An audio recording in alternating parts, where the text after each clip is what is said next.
Good morning, I'm Cesar Ramirez po, independent distributor po ng I Am Victorious. Kailan ba ako nagsimula dito? January 1 lang po, 2024, no? So, ang ginawa ko lang, nung pinaliwanag sa akin ni Coach Ronald yung kumplan, isang araw lang po kami nagsama.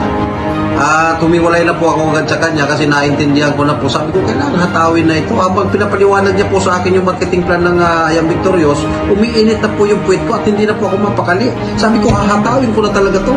Ay, grabe. So, ito po, at walong buwan po sa I Am Victorious. Naging isa po tayo sa naging millionaire. Ay, grabe po. So, ang ginawa ko lang po, hataw agad, inalis yung duda. Para sa akin kasi yung duda, di ka uunlad, di ka asinso kapag may duda ka. No, alisin po natin yon.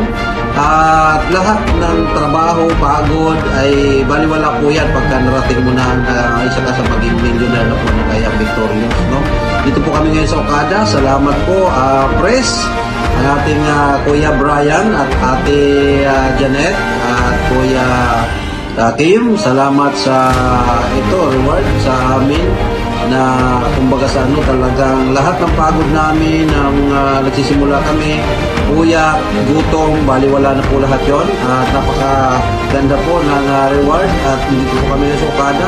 Isang gabi lang, 19,000, no? Matutulog ka lang, 19,000. Ito po yung tinutulugan ng mga mayayaman. Sabi nga nila, kung gusto mong maging milyonaryo, matulog ka sa tinutulugan ng mga milyonaryo at pumunta ka sa pinupuntahan ng mga mayayaman. Okada po ito.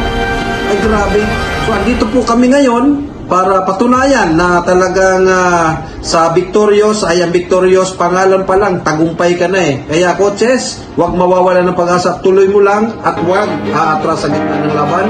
Para sa akin, ang unang umaatras sa laban ay yun ang unang namamatay. Kaya believe one more time, coaches.